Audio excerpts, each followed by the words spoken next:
All right, let's dive in.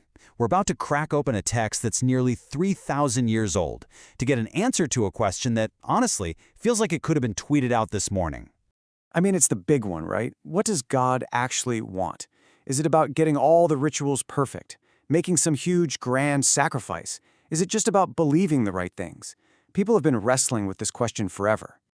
But what if the answer wasn't all that complicated? What if we've been overthinking it? Because, yeah, almost 3 millennia ago, this prophet named Micah cut through all the noise, and he gave an answer that was so direct, so powerful, and frankly, maybe a little uncomfortable. Now, to really get his answer, we first have to understand the world he was talking to. See, this wasn't some gentle suggestion he was offering. This was an urgent, flashing red lights kind of warning. So who was this guy, Micah? Well, he was a prophet back in the 8th century BCE. It was a time of massive upheaval. And his message, it wasn't just a sermon. The book is actually structured like a legal case, a prophetic lawsuit, you could call it. Imagine God as the prosecutor laying out a case against the corrupt societies of Israel and Judah. So, if this is a cosmic courtroom drama, what's the evidence?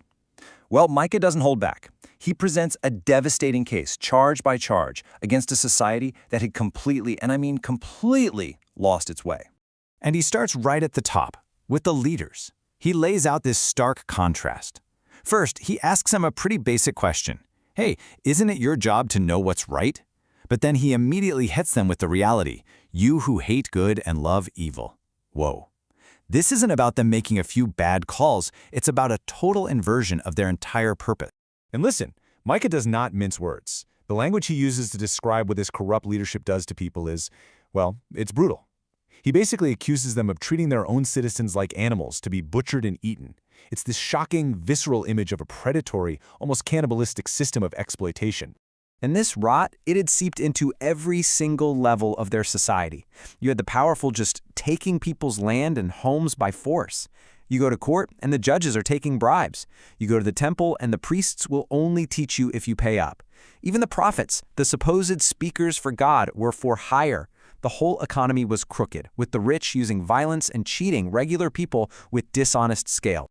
Okay, so with a case that clear-cut, what's the verdict in this prophetic lawsuit? Well, the answer was just as clear and just as brutal as the charges.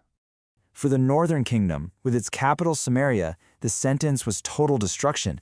Just look at the imagery here. The city's going to be so completely leveled that it'll just become a field again, a place where you'd plant a vineyard. The civilization would just be wiped off the map. And the southern kingdom doesn't get a pass either. Because of the corruption of its leaders, Micah says that Jerusalem itself, the holy city, the center of their entire world, is going to become nothing more than a pile of rocks. A truly shocking and devastating verdict. But right when you think it's all just doom and gloom, the book takes this incredible, dramatic turn. After the verdict of ruin comes this surprising, powerful promise of hope and restoration.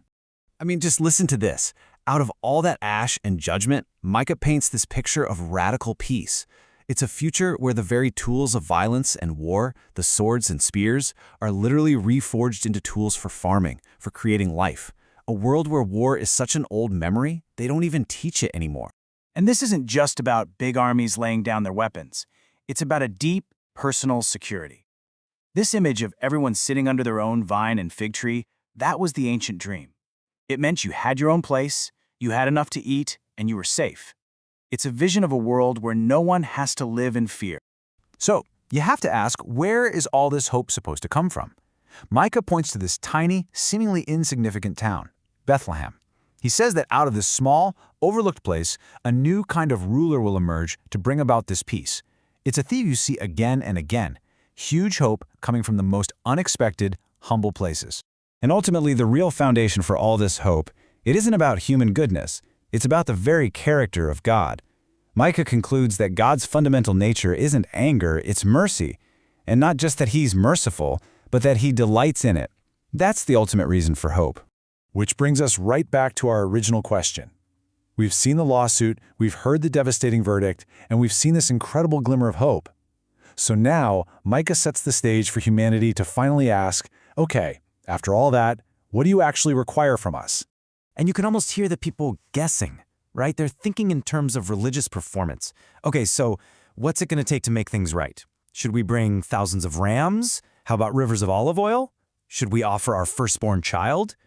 They're escalating, offering the most extreme things they can imagine, but Micah just weighs all of it away.